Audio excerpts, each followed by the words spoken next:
Imagine a stamina bar that depletes depending on whether or not something is fun and how much thinking I have to do. That's my attention resource bar. The lower it is, the less likely I am to focus on anything that's in front of me.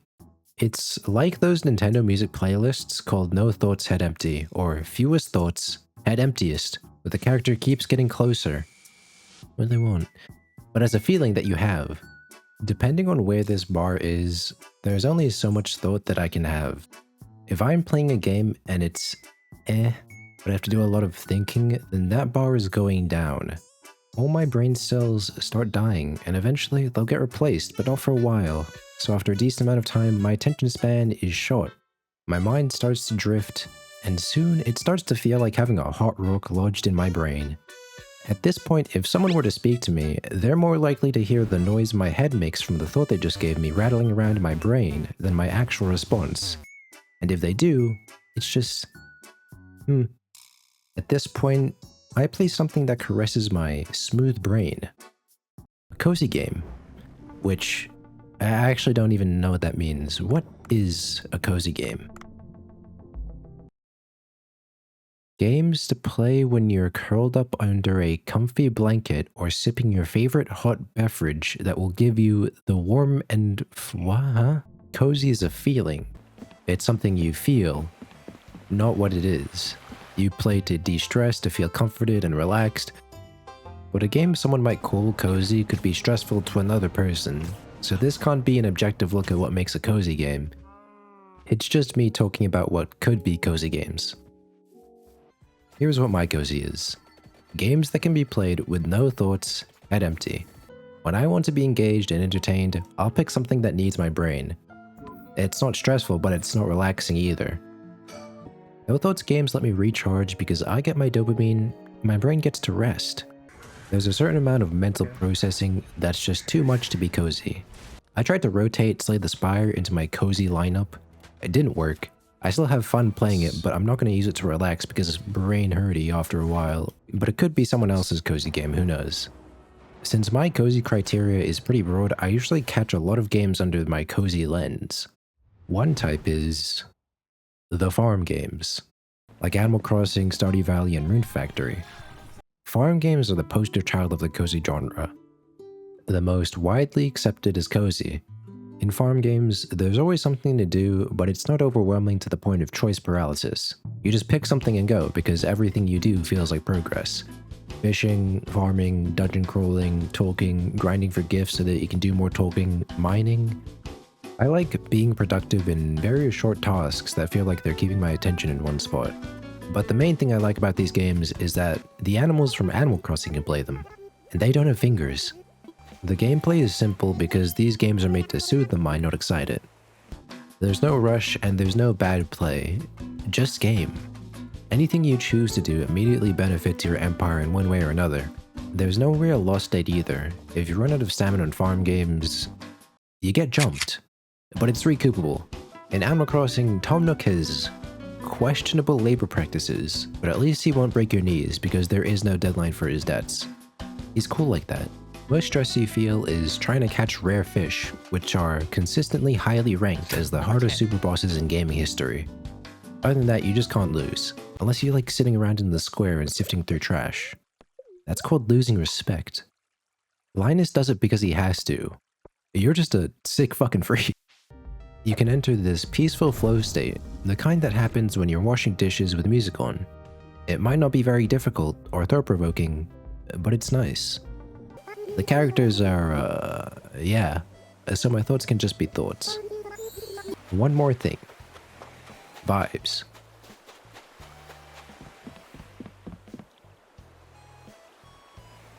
This is neat. I feel like grinding is like the distant cousin of farm games, except it's even easier, and to be honest, there's only one reason why I kind of like grinding.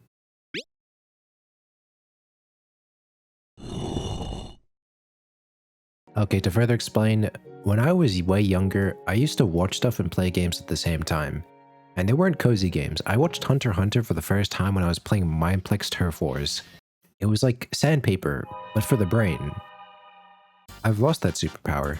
and now I only watch YouTube videos in the background if a game has zero story, zero characters, low gameplay. But usually only the stuff that doesn't need a lot of thought because I still can't handle it. Games I consider to fit the bill are probably Fall Guys, Terraria, Minecraft, Super Auto Pets kind of, and also kind of Bloons Tower Defense 6. But only the beginner to advanced shit, Expert Chimps is fucked. There's just something about these games, in particular in combination with whatever I want to watch, that just makes my brain feel good. But I just can't put my finger on it. I feel like the reason it works so well for me is because I'm combining two things that by themselves wouldn't keep my attention, but when added together, I double the entertainment I could have gotten, and suddenly they become the perfect way to pass the time and chill. This is especially great when you want the Ankh Shield in Terraria, just because, and you're grinding for the Bezoar. But for some reason, it doesn't drop for 2 hours. But that's why it's so great, because when I get bored of one thing, I can just turn my head. Which makes me have suspicions that there may be something undiagnosed. Did you know I used to walk around the house during family dinner because I thought eating was boring? Now I just use YouTube.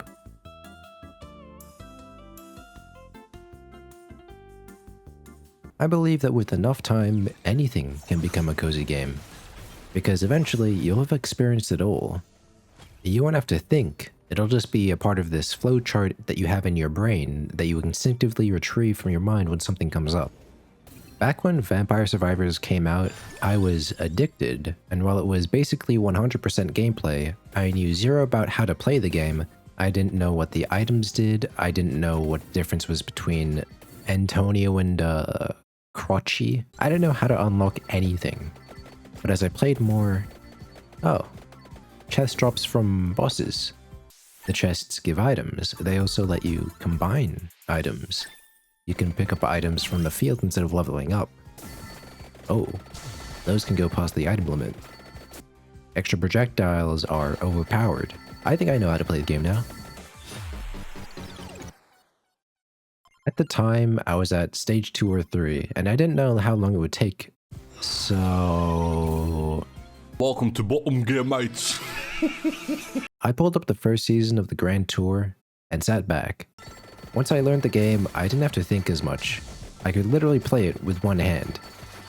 Fast forward to present day, my Vampire Survivors phase is over, but it was nice while it lasted. And for a $7 game, it was amazing. It was nice having something familiar to go back to every day. Here's another example. It's probably no secret that my favorite game series is Persona. So take a guess as to how many times I've replayed Persona 5. 6 times. 5 times base game, once for Royal. Back when P5 released 7 years ago? Holy fucking shit. I could rarely buy new games unless I obtained games online to play on my DS. Basically, I decided P5 was my game, and it was going to last me for at least a month. And it did. I finished the game, got post-game depression, ate instant noodles for lunch. Oh shit, I can just play New Game Plus. Third playthrough was another New Game Plus. Fourth, I went back to my roots and started a new game on hard. Then after that, I played my 5th on Merciless. I 100%ed the game, and by the end, my post-game depression was gone, and I finally came back to my senses.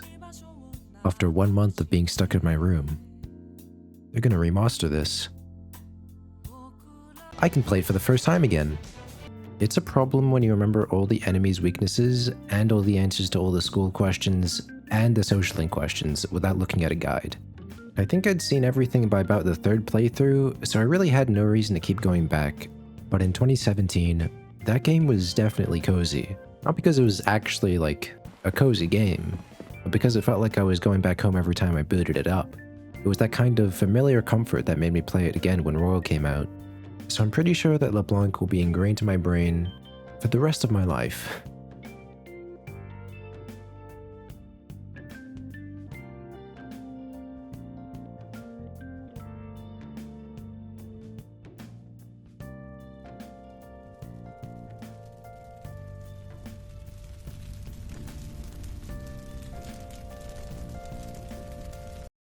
What is your favorite cozy game? For me, It's a game that mixes all the aspects that I find cozy and puts them into one infinitely replayable package. RimWorld. If you don't know RimWorld, you either think it's a sex thing, but sadly, you don't fuck. You don't rim fat hairy men, or that one game where you sell organs and commit war crimes. Only one of those is correct. Yeah, it's the second one. Except it gets way worse than that. People that play RimWorld know, if you start a new colony, it won't just be a RimWorld day, it'll be a RimWorld week. For the next 7 days, all the time just goes into rimming them worlds. A sci-fi colony sim driven by an intelligent AI storyteller. Generates stories by simulating psychology, ecology, gunplay, melee combat, climate, biomes, diplomacy, interpersonal relationships, art, medicine, trade, and more. But in reality, you play as, quite possibly, the worst daycare manager in the world, where everybody gets food poisoning all the time. Business includes turning prisoners into one-stud Lego bricks so that they can be handled with greater ease. And half of your colony is close to a mental break because we didn't tell them what was inside the mystery meat. I swear, you're the only porn I like, Ganon. Oh, that's why.